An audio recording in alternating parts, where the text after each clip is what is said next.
Good morning, good afternoon, depending on where you're joining us from. My name is Stacy Budd.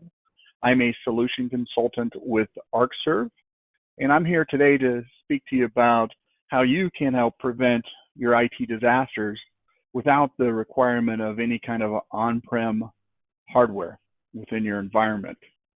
I come to you from Arcserve, right? So if you're not familiar with who Arcserve is and what Arcserve is about, Arcserve is the world's most experienced provider of data protection solutions.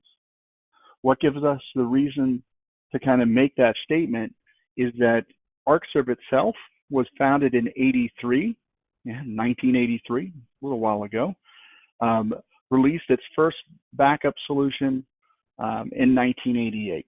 Right? So Arcserve's been in the data protection business for 35 years, I think it is now, or maybe it's even longer than that. But it definitely been, in the industry, dealing with, as the industry has evolved, right? Used to back in the day, you had mainframe was a focus. Then you had server environments, server client environments.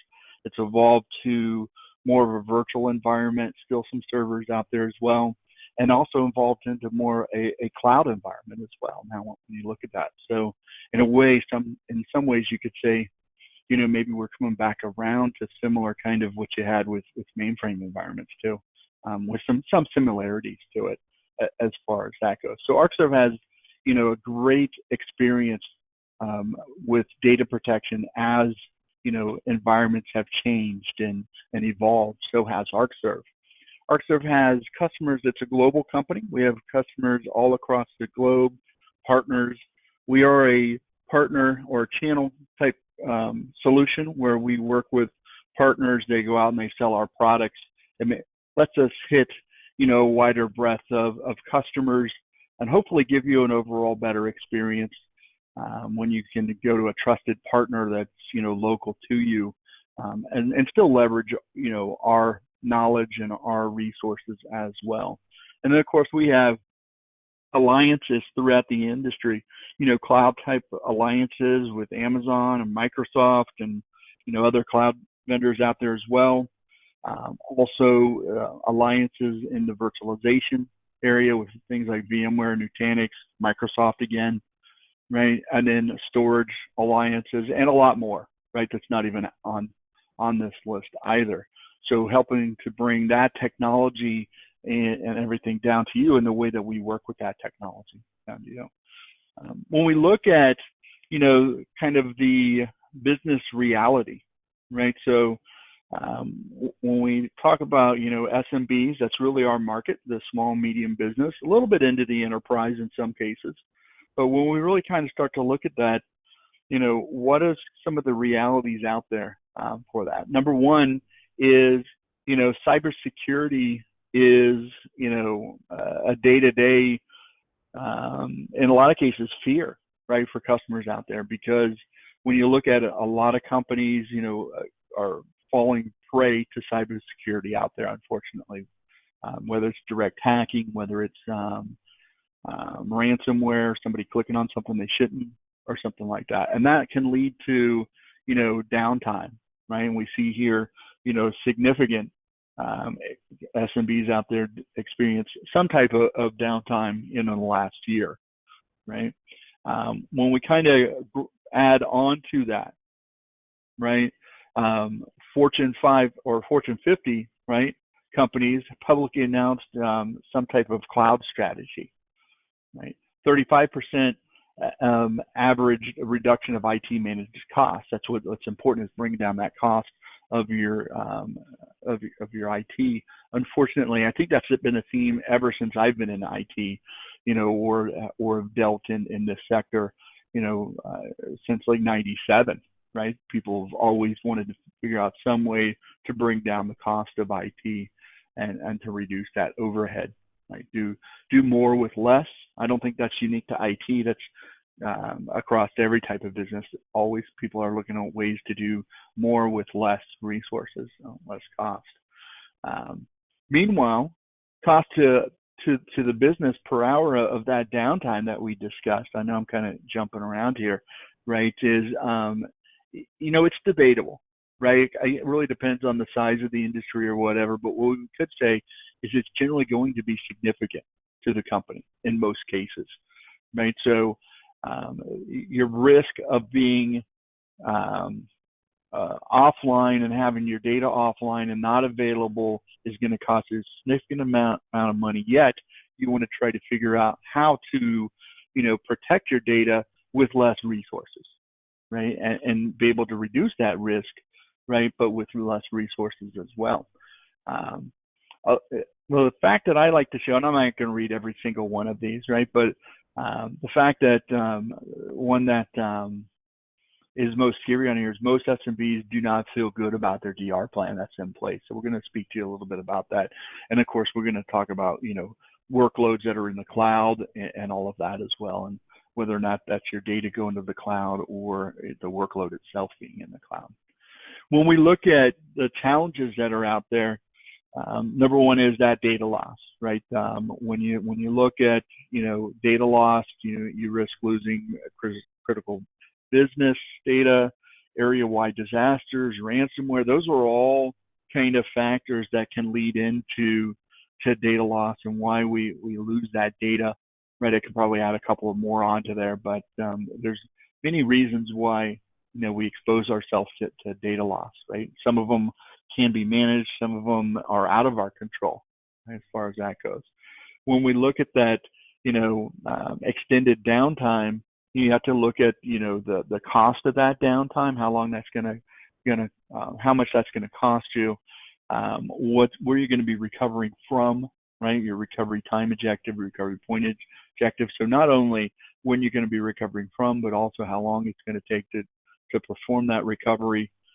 And then, we have on here tape backups. Well, really, how are you going to recover? Where are you going to recover that data from? Are you going to recover that data from disk, from tape, from cloud? All of that needs to be put into consideration as well. You need to make sure that, from a challenge perspective, you're going to have different compliances out there. Now, scary thing is, I've talked to some, IT professionals, and sometimes they don't even understand what compliance, they're governed by. You think that would be, top on their mind. Yes, we need to be HIPAA compliant. Yes, we need to, we're governed by SOX or PCI or these different things. But in some cases, I've got I really don't know, or we kind of just, hope we don't ever get called to task on it. You really got to make sure that you understand what kind of compliances your business falls under to make sure that you're meeting those, right? Because the fines can be hefty. The risk to you can be great as well. So not only a financial, but a personal risk, losing your employment or something like that too. So let's please make sure that you understand what kind of compliancy you fall under. GDPR is a great one because it's more of a European compliancy, but it does cover any other country that does business, over in Europe or has clients that may fall into that. So even though you may directly, you're outside of Europe, you're not too concerned about GDPR, you still have to understand the importance of GDPR because you may still fall victim to it as well, right, as far as that goes.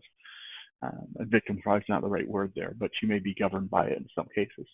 And then lastly, right, the last challenge out there is the cost to your solutions that are out there. In a lot of cases, there's multiple solutions in place that you have to manage, right? Part of your cost is, of course, the data center cost itself, being able to back up that data center environment. Do you own the data center? Do you lease it? All of that is kind of important. You may have multiple locations. Is it like a disaster recovery site? What is the cost of that site to you as well? Also, because you have that secondary site, you have the cost and the overhead of the equipment, right, from that perspective. And in some cases, it's equipment that never gets used. So you definitely have to take that into consideration, right? When we look at our needs that are out there, right, we need to be able to protect ourselves from that data loss, right? We need to be able to assure that we have reliable data and disaster recovery solutions in place, right? So that when that data loss does occur, and it will occur, right, at some point, that you have the ability to recover the data or recover the site in some method. Okay? You need to be able to reduce those recovery time objectives down to as finite as possible, right? In some cases, it may be minutes. Also, I would say that understanding, what the different systems, what the different data requires. In some cases, it may require you to reduce your RTO down to minutes. In other cases, okay, I don't care if that server's down for 30 minutes, an hour, a day. It doesn't really matter. It's not as critical. So understanding that as well. And then being able to validate your recovery time objectives, your recovery point objectives, your SLAs built around that. Again, those SLAs are going to be key to you, right? Being able to understand, the time it's going to take to be able to recover data, and from what point you can recover it from is going to be critical there.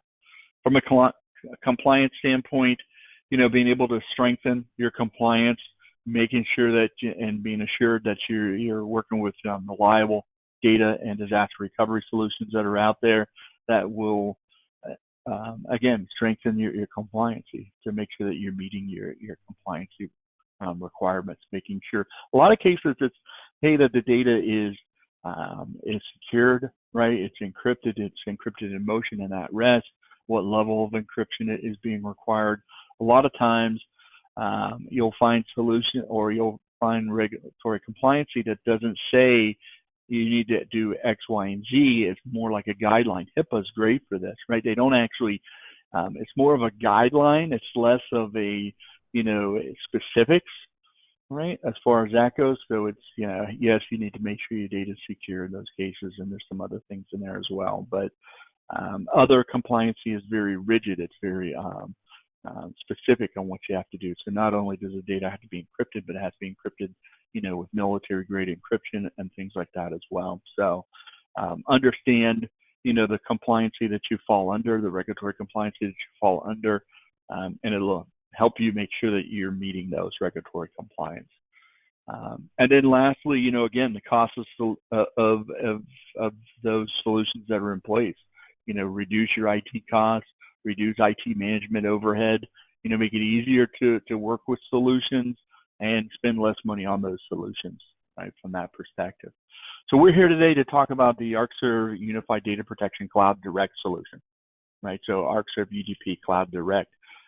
When we talk about this, when we go through this, I'm going to go through a few slides here that we discuss the solution. We talk about backup as a service, disaster recovery as a service, and we kind of see it from that standpoint. I'm also going to show you some of the interface. We always do a little bit of a demo of that as well. This is intended to be a very light overview. When we come to the demo side of it, I'm going to try to give you some of your day back. We'll probably go till about a quarter till. That's usually my goal with days. But by all means, if you're interested, please ask questions as we're going. I'm kind of keeping an eye on the question area there as well. We tend to hold the questions till the end. One thing I would note is I'm also watching that if for any reason, you're not seeing the presentation or something like that, or my screen share, let me know. Unfortunately, in the past, we've had some technical issues with the screen share solution sometimes out there. So if I'm speaking to stuff you're not seeing, please let me know that as we go, but please do submit your questions here.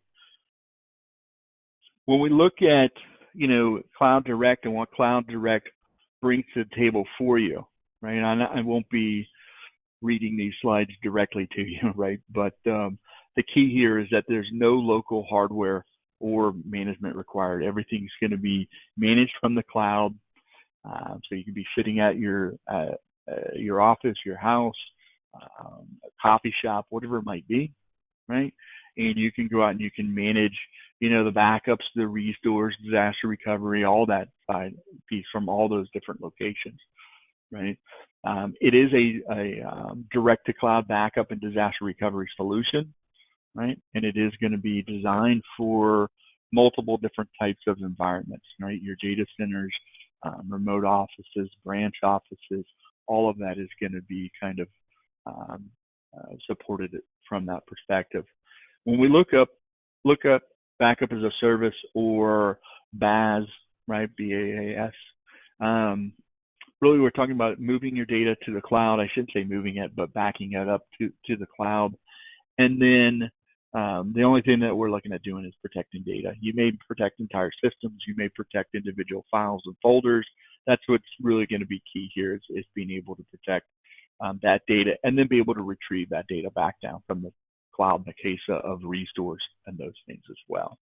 When we kind of go through the numbers here, on a server, there would be a Cloud Direct agent. Now, if it's a virtual machine, we could put the Cloud Direct agent on a Hyper-V server, right, on the host, and then you could agentlessly protect, the VMs inside of it.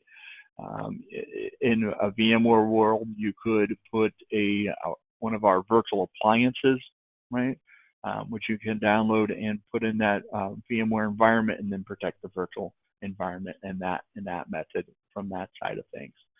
Now, what are we protecting? I mentioned systems. You could also protect, files, folders. We're protecting Windows, Linux, Mac. All of that is going to be available for protection for the backup as a service, right, solution. Then we're going to take that data that we did, and we're going to send that directly, so there's no requirement for hardware. We'll get to number 4 in a moment. We're going to send that data directly to the Arcserve cloud, okay? And that data will be transmitted securely, so it's going to go with a secure connection. And of course, in our cloud, we have multiple, uplinks, 10 gig uplinks, to be able to ingest that data efficiently. I get a lot of questions about how much bandwidth is required in order to replicate data. What's the minimum that we require? It comes down to really how much data do you have? How long do you want to be able to take in order to send that data? How much change do you have? All of that's going to be key to that, right? So, and then what's acceptable for you as well. Not only your up speed, but also your down speed when you're doing restores, right? So understand the one thing that, is out of our control is what your bandwidth is from that perspective, and the amount of data that you want to restore. That's something to take into consideration when you're looking at a cloud backup solution that's not also an on-prem solution, is you want to be able to understand is what your down speed is to be able to get that data back. We don't charge you to pull your data back. You're free to grab that data back at any time you want to. To that point, right, if the cloud down isn't that great, then you might want to put a local NAS or disk or something out there. USB we support, and we can keep a latest copy of the backup locally if you want to do that as well. So restores, if you're usually restoring from your latest backups, well, then you have you have it there on-prem in order to be able to pull it back on-prem. Historical, okay, it may take a little bit longer to pull it down from the cloud, depending on the amount of data that you're restoring from as well.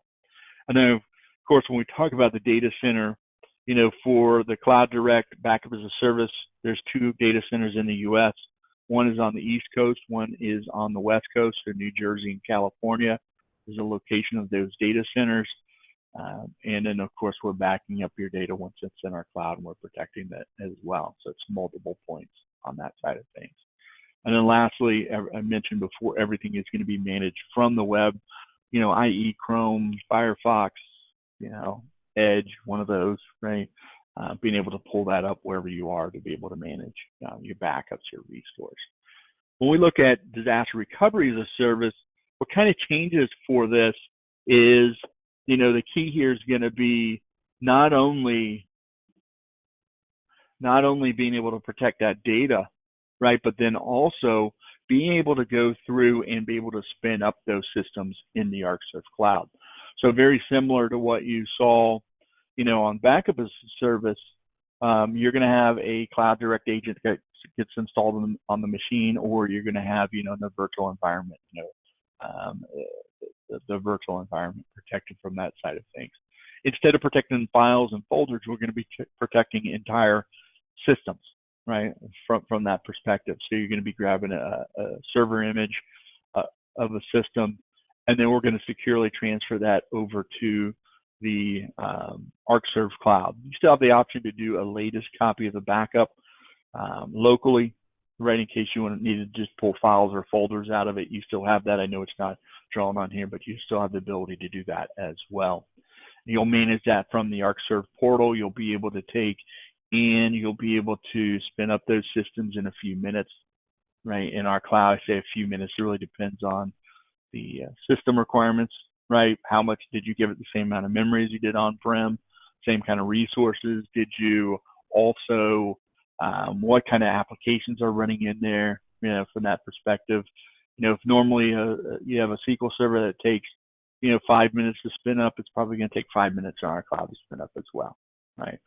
From that perspective. If it's, you know, a server with hardly any services running on it and it, you know, boots up in a matter of minutes, it's probably going to boot up in a matter of minutes in our cloud, right? We've taken that backup of that system, which we can do at a much more granular perspective. When you're talking about backup as a service on the previous slide, we were talking about daily backups. You talk about disaster recovery as a service, it can be much more granular. It could be down to every 15 minutes if you wanted it to be, okay, and being able to grab that. Now, once it's in our cloud, it's going to be key how you connect to that data. So when we see like the VPN server, the firewall, you know, and all those kind of steps on 6, I know I'm skipping number 5 here, but when you see these steps, right, this is really what you're going to do in configuration ahead of time, right? So we'll have a VPN server that's up and running all the time, right? And you'll set up, you know, connectivity to that through a VPN that you would launch either site to site or point to site, right? Your endpoints going to our site. So we'd set this up ahead of time so that once you fell over with number 5, those systems, and bring them online, then your end users would be able to connect to those systems, you know, hopefully with only, you know, a matter of minutes, you know, interruption in your business, right? From that perspective. What's key here is when you're ready to bring that data back down, there would be a reverse sync that goes into place, right? So if we have a system that we spun up in our cloud, when we bring on the client system and do a failback, we're going to replicate the changes back, and we'll keep replicating the changes until they sync. Once they're synced, then we would go ahead and fail back to the on-prem with that. So it's a pretty smooth failback from that perspective. A little bit about the cloud data centers, right, themselves. Number one is, you know, when we send that data, right, it's going to be secure, right? When that data lands and resides, it's going to be, you know, secure as well. So it's going to be encrypted in motion and at rest, right? It does have self-healing data corruption protection built into it as well. And we do have our data centers, which are managed and operated by Arcserve, right? So when you pick up the phone and you call, you'll only be working with us, right? And a lot of times it'll be our California team with Cloud Direct that you'd be working with that as well. Of course, you're gonna, you know, we have, you know, redundancy built into, you know, our Cloud Direct environments. A lot of uptime there. I won't say that we've never ever had it go down. I don't think anybody could ever make that boast on any environment out there, you know, unless they just came into business, right, and been in business a day maybe. But our uptime on Cloud Direct is through the roof. So good as far as that goes. I already mentioned, you know, the multiple 10 gig uplinks so we can ingest that data. Also, the solution is, you know, has multi-threading and WAN optimization built into it, right, so that we can ingest that data, right, fairly quickly coming into, as long as you have the good upload coming into it from that perspective. This is not all of our certifications, but you'll see we hit, you know, these are the most common that are requested. You'll see HIPAA, you'll see PCI, GDPR, SOX. Well, actually, I don't see SOX on here, but we're SOX compliant as well, FISMA. So those are the most common. We don't only have data centers in the U.S. In fact, we have one that's not even listed on here, but we do have a European data center, the 2 in the U.S., and we also have a new one that's over in Japan as well. Okay.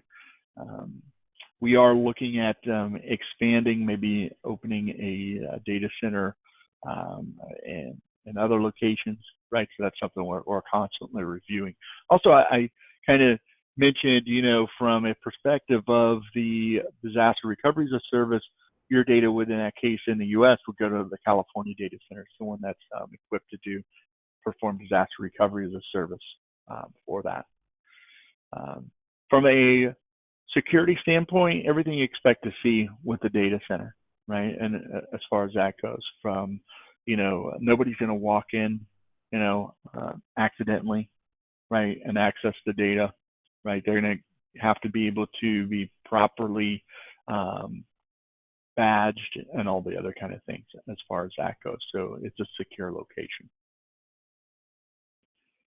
When we look at backup as a service features, direct to cloud, I kind of go through these quickly because we've already kind of hit them in the diagrams we had there. But again, no hardware that's required. Right? You can go direct to cloud. Does have built-in WAN optimization, and then the data is sent over secure over SSL, and it resides encrypted at rest, right, with AES encryption. From disaster recovery as a service, again, physical and virtual support, Windows and Linux support.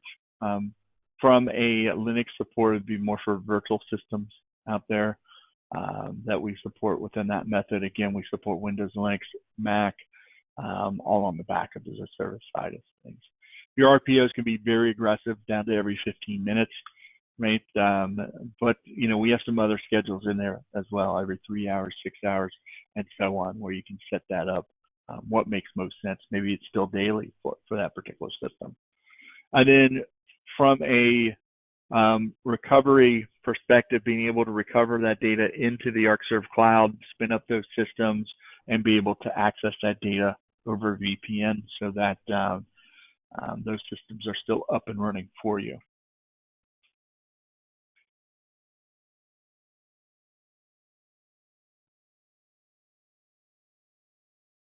When we look at, kind of,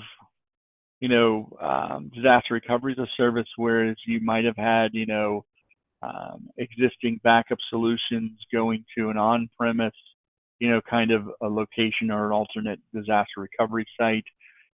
Now you're looking at, those on-premise solutions going to an off-premise site in the cloud that you don't have to be concerned with managing that hardware, maybe even the additional IT resources at the other site as well, right? And this is going to save you also in time of being able to spin up those systems too. What we're not just, we do have our own backup solutions that are on-premise solutions, but, I've also seen people leverage this solution when they have a different vendor out there that they're using for on-prem, but they want to look at, a disaster recovery solution that's offsite or something like that. We could definitely work with that. It doesn't really matter to us, right? If you have a different backup vendor that's in there, maybe, and doing that, we'd love to talk to you about your entire kind of solution and all of that if you're in that kind of space. But I've also seen this used in conjunction with other backup solutions, giving you that ability to use Cloud Direct for an offsite in cloud kind of backup, and then especially for disaster recovery, and then you have your other on-prem kind of approach as well. From a management perspective, it's very straightforward. That's what I'm about to show you here. We're going to take about the next 10 to 15 minutes kind of going over and looking at the console itself. And then you can automate that disaster recovery testing as well, so that's automated, and you're going to be able to be assured that it's going to work in the case of failover and all of that for you too. So what I'm going to do is switch over to my Cloud Direct environment. All right, so we're going to go ahead and log in. We'll look at this as a single tenant view. We do also support multi-tenant. Multi-tenant would give you the ability, if you're a MSP, to be able to have multiple customers that are using it. And you can have one console that you see and then another console that a customer sees to be able to log in and access their data as well. So one overview for the MSP kind of view. That also works great not only for MSPs, but where you have multiple locations. I've had other customers that maybe they have different countries, or maybe they have, another case would be schools, where it's a school board, and you have the school board that has the overview, and then all the different individual schools can log in and have their own view of just their environment and what they're protecting. So, and you can also customize all that with the colors and the logos and the names and all of that too. Ultimately, you're going to get down to the single tenant view is what everybody's going to be working with when they want to manage kind of their environment. When we log into it and you go into kind of the monitor, now I'm backing up just some data here in my environment as far as that goes, and some even into my demo environment that I have. But this will give you an overview of what's going on with your backups, being able to just how much storage you're using as far as that goes as well. Do you have any notifications or anything like that? We see here that we've missed some backups. This is a server that's in my demo environment. Doesn't always have connectivity, those kind of things. When we look at the Protect tab, this is where we're going to see the systems that we're protecting. Also, this is going to be where we can download our Cloud Direct agent to install onto those systems if we need to protect those sources. So we can go directly into there and kind of have that, have them listed here. Once they're listed, then we can go through and these already have backup policies assigned to them, but we could assign policies to these systems. Policies are your backup plans. When do you want to back up? Where do you want to back up? What do you want to back up? All of that as well. You can either assign the policy here, or you could go in later, add the system, so no policy is, and then create policies and have the same policy and just assign it to the different systems, right? So we'll show you a little bit of that as well. We get a quick overview of the name of the system, of course, what's the OS, the status, that these systems are protected. They're online in this case, the latest backup jobs that we have. And we noticed on this one, it has not been backed up, right, since January 22nd on that perspective. So it's definitely something that may need attention. Again, this is in my demo environment, so it may not have connectivity currently to that. Now, this lists all my machines, and both these machines are kind of from a physical perspective.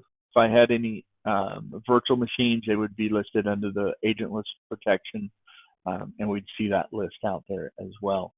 So we could break it down and just see our virtual environment if we needed to do that. Okay. Recovered VMs, this is from a disaster recovery perspective. Here's that VPN server that's up and running all the time. This is my machine that we have running that's for disaster recovery as a service. It's in a stop state, and I provisioned, and that's what happened is I provisioned it for failover, right? But I never deprovisioned it, so the backups aren't currently running because it was provisioned. So I just never clicked the deprovision step there as far as that goes. So once that's provisioned, I could start up that system, right, and it would boot up. We could start the failback to transfer the data and replicate the data back to the source. And then once we're completely done, then we could take and deprovision it, and then our normal backups would reoccur from that perspective and all of that too. Right, so we could still take and be protecting the system while it's up and running too. So I shut the system down, but I never deprovisioned it. So that was the steps I did there. If you're interested in seeing and you want to see DR and those kind of things, probably not the best time today to go through that, just from a timing perspective. But by all means, we'd love to do a more in-depth demo for you where we could kind of show you that. Or you could download the solution, run it in your environment, do some testing with it. By default, the Cloud Direct trial doesn't enable disaster recovery as a service, but you let us know. It usually takes about, 15 minutes for us to get you set up for disaster recovery as a service. Don't quote me on the 15 minutes, but easily within a day, usually within an hour, right? We just need to make a request for disaster recovery as a service volume to be enabled for that trial. So fairly easy. My experience has been around that 15 minutes. I just don't want to commit to it if if you can understand that side of things. Now, from a perspective of destinations, these are the volumes that you're backing up to. So in this case, I have a disaster recovery volume. This disaster recovery volume, if we go in and we edit it, you know, high frequency of when I'm, how long am I protecting that data for? What's my retention within that? Where is it located? And of course, we could name it whatever we wanted to as far as that goes as well. And then we could see, different information on those volumes as well. Mine's not going to have a lot of information. Again, I'm kind of not a lot going on in my demo environment on Cloud Direct and those kind of things. All right.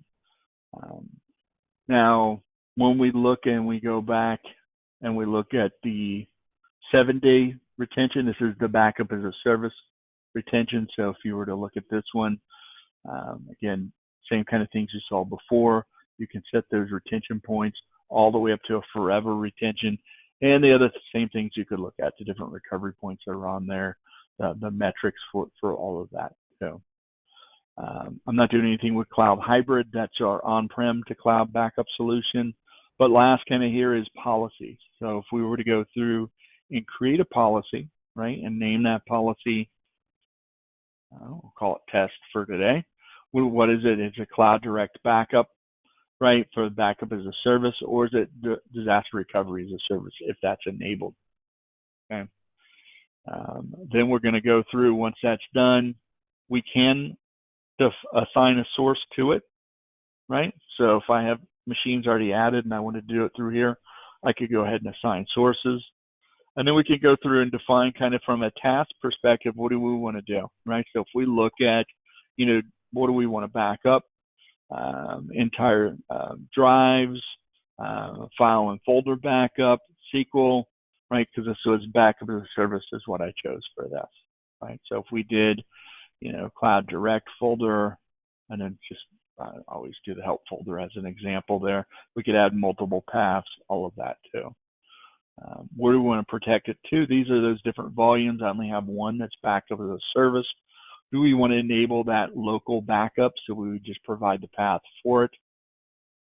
And when we look at the when to protect, since this is backup as a service, it's daily. So as disaster recovery as a service, I'd be able to choose 15 minutes every hour, 6 hours. I think 3 hours is an option as well. What particular days?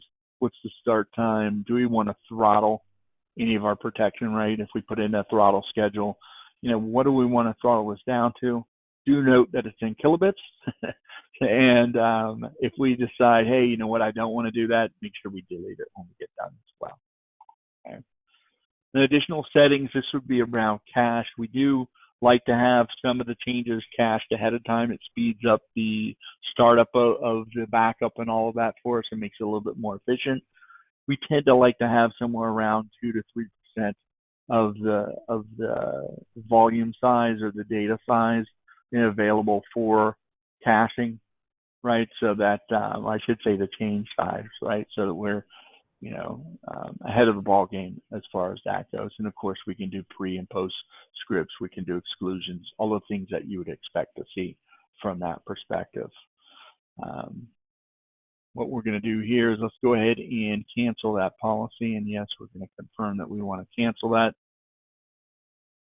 The other steps, and probably some of the most important steps, right, would be around recovery, right, of that and be able to restore data, right? So we'll definitely be able to, how we get into that data and be able to go back into it. It's going to be a left click, and you can do that rather quickly.